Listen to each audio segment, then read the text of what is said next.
नमस्कार मित्रों, आप देख रहे हैं रुद्र आईएएस चैनल और मैं हूं आपका होस्ट सीएम मिश्रा। कला कितने प्रकार की होती है? बेसिकली कला तीन प्रकार की होती है। एक होती है दृश्य कला। दृश्य कला मतलब विजुअल आर्ट कहते हैं इसको।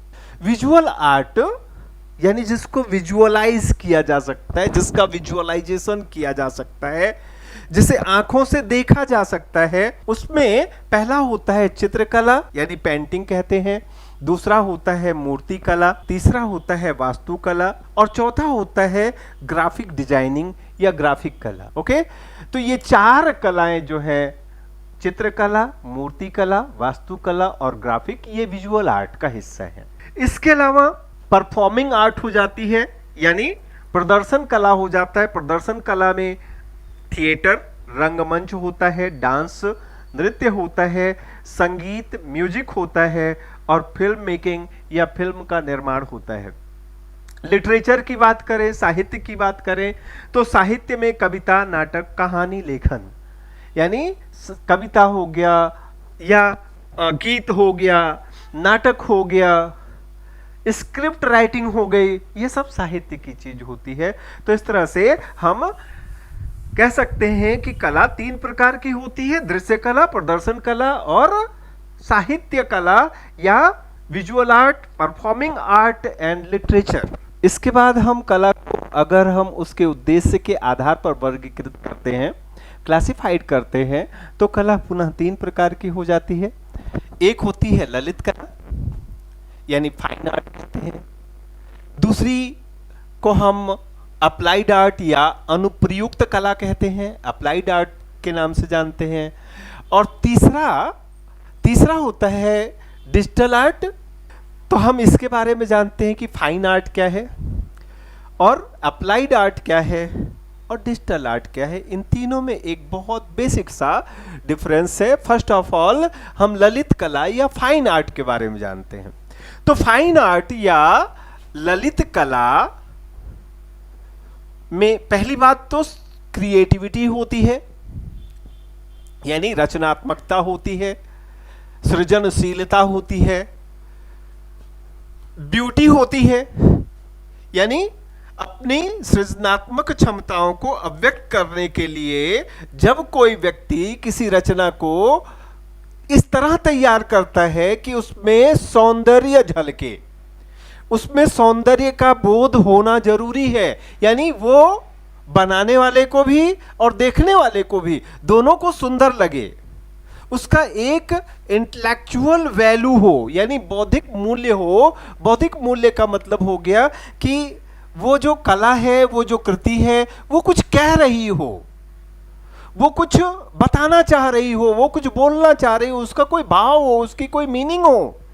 इसके अलावा भावनात्मकता यानी उसमें इमोशनल टच या इमोशनल इम्पैक्ट हो, यानी कलाकार जो है वो इमोशनली उस रचना से, अपने सृजन से कनेक्टेड हो, जुड़ा हुआ हो, और साथ में जैसा मैंने कहा कलाकार का कौशल होना तो जरूरी ही है। तो अपने कौशल का उपयोग करते हुए जब कोई कलाकार किसी सुंदर रचना को, किसी ऐसी रचना को जो जो जो उसके लिए कोई अर्थ, उसके लिए कोई वैल्यू, कोई मीनिंग रखती हो, उसके इमोशंस से जुड़ी हुई हो, तैयार करता है, तो ऐसी कला को हम ललित कला कहते हैं। ओके, अब ललित कला में हम कुल 7 चीजों को रखते हैं जिसमें चित्रकला है, मूर्ति कला है, वास्तुकला है। ये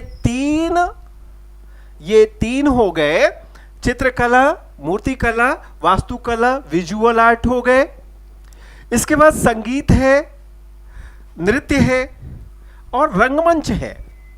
देखें, ये आसान है, कोई बहुत टफ नहीं है इन चीजों को दिमाग में डालना। एक चित्र, दूसरा मूर्ति, तीसरा वास्तु या स्थापत्य यानी पेंटिंग, स्कल्पचर एंड आर्किटेक्चर। ये तीन विजुअल आर्ट हैं, त्रिमूर्ति। अब इसके बाद नृत्य, नृत्य है तो नृत्य कहाँ होगा? नृत्य संगीत पर होगा, और संगीत और नृत्य के साथ साथ हो सकता है रंगमंच भी हो। तो तीन, ये तीन का पेयर बन गया, संगीत, नृत्य और रंगमंच। और इसके बाद साहित्य। ये 7 तरह की जो कला होती है, इन्हें ललित कला में शामिल किया जाता है। भारत में ललित कला यानी रंगमंच को, वास्तुकला को, इसके अलावा चित्रकला को, मूर्ति कला को, नृत्य को, संगीत को, साहित्य को बढ़ावा देने के लिए एक अकादमी स्थापित की गई, एक अकादमी की स्थापना की गई, जिसका नाम है राष्ट्रीय ललित कला अकादमी। राष्ट्रीय ललित कला जो अकादमी है, भारत सरकार की एक ऑटोनॉमस बॉडी है, एक स्वायत्त संस्था है। इस स्वायत्त संस्था का काम है भारतीय कला और संस्कृति को बढ़ावा देना। इसकी स्थापना 5 अगस्त 1954 को की गई। 5 अगस्त 1954। इसका मुख्यालय रविंद्र भवन नई दिल्ली में रविंद्र भवन में इसका हेडक्वार्टर जो स्थित है। अन्य रीजनल सेंटर्स जो है, इसके अन्य केंद्रीय कार्यालय हैं लखनऊ में, उत्तर प्रदेश, कलकत्ता पश्चिम बंगाल में, चेन्नई तमिलनाडु में और भुवनेश्वर उड़ीसा में इसके रीजनल ऑफिसेज खोले गए हैं। इसके अलावा गढ़ी स्टूडियो क्या है? इसी राष्ट्रीय ललित कला अकादमी यानी National Academy of Fine Art, क्या National Academy of Fine Art, NAFA, NAFA, ना सुनना नासा, नाफा, ओके। तो National Academy of Fine Art का एक स्टूडियो है जो राष्ट्रीय ललित कला अकादमी के परिसर में ही बनाया गया है। इस स्टूडियो का पर्पज कलाकारों को पहली बात तो वर्कशॉप यानी कार्यशाला प्रोवाइड करना, और साथ में जो भी कलाकार देश दुनिया के विभिन्न कोनों से आते हैं, जिन्हें भारतीय कला में, ललित कलाओं में जिनका इंटरेस्ट है, उनके लिए रहने की जगह प्रदान करना, ये गढ़ी स्टूडियो का पर्पज है। अनुप्रयुक्त कला या अप्लाइड आर्ट की बात करें तो जो अप्लाइड आर्ट है, अप्लाइड आर्ट में क्या होता है? वस्तु या डिजाइन का निर्माण करना पर्पज होता है, यानी ये पर्पजफुली है, इसका एक ऑब्जेक्ट है।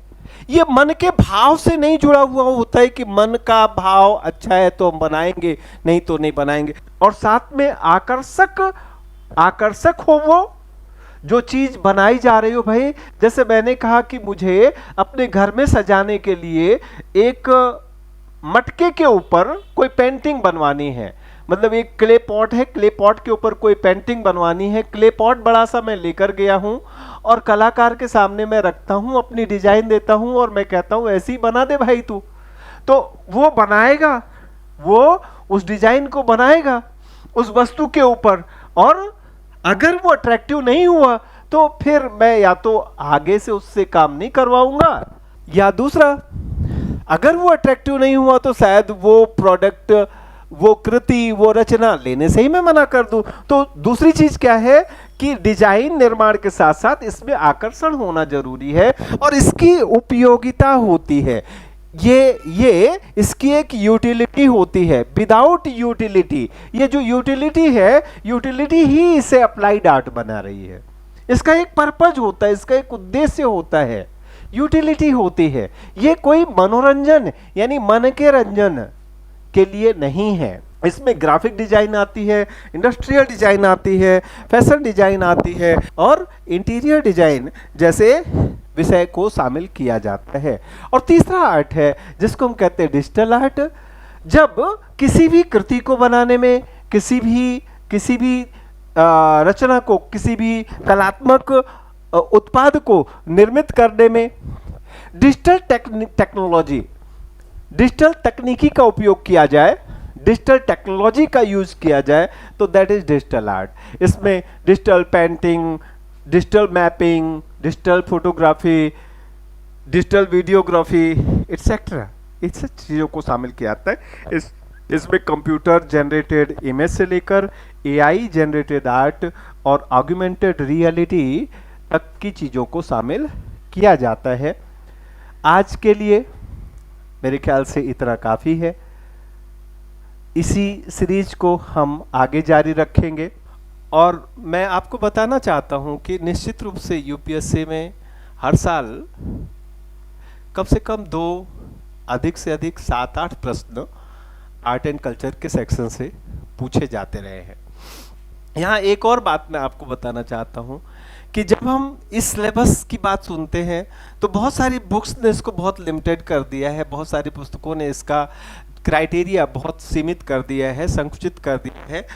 अच्छा, उसका परिणाम क्या होता है? उसका परिणाम होता है कि हम पढ़ के तो जाते हैं आर्ट एंड कल्चर, लेकिन परीक्षा में यानी एग्जाम में हमारे क्वेश्चंस नहीं बन पाते हैं, बिकॉज हमने कुछ बहुत पॉपुलर चीज़ें, जो सतही चीज़ें वही सिर्फ पढ़ी है। उदाहरण के लिए अगर हम भवन निर्माण यानी स्थापत्य या आर्किटेक्चर की बात करें तो हम कितना पढ़ते हैं? हम आर्ट एंड कल्चर के सेक्शन में ज़्यादातर बुक्स में या ज़्यादातर जगहों पर हम सिर्फ यही पढ़ते हैं कि there are 3 styles of architecture. Number 1 Nagara style जो कि नॉर्थ इंडिया में है, नंबर 2 द्रविडियन स्टाइल जो कि साउथ इंडिया में है, एंड सेंट्रल इंडिया में जो बेसर स्टाइल ऑफ आर्किटेक्चर। सिर्फ यही 3 चीज़ हम पढ़ के जाते हैं और ये यूपीएससी भी जानती है कि बच्चे यही पढ़ के आए हैं।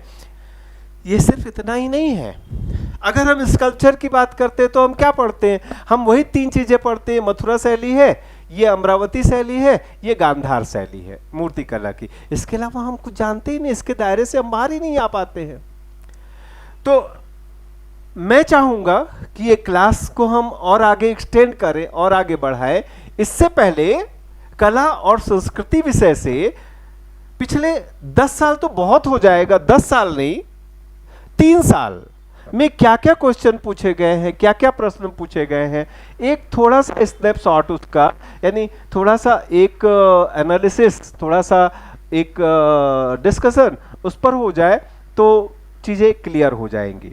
ये जो वीडियोज रहेंगे 1 बाय 1 एक के बाद एक आपके सामने आते रहेंगे। निश्चित रूप से आपको इनसे लाभ होगा। और अगर आपको हमारा ये प्रयास अच्छा लगे, बेहतर लगे, तो हमारा जो मकसद या हमारी जो इच्छा है, हमारी जो कामना है, वो बस इतनी सी है कि इन वीडियोस को लाइक कीजिए। अगर आपने चैनल को सब्सक्राइब नहीं किया हो तो चैनल को सब्सक्राइब कीजिए और ज़्यादा से ज़्यादा लोगों तक इसे शेयर कीजिए। थैंक यू, धन्यवाद।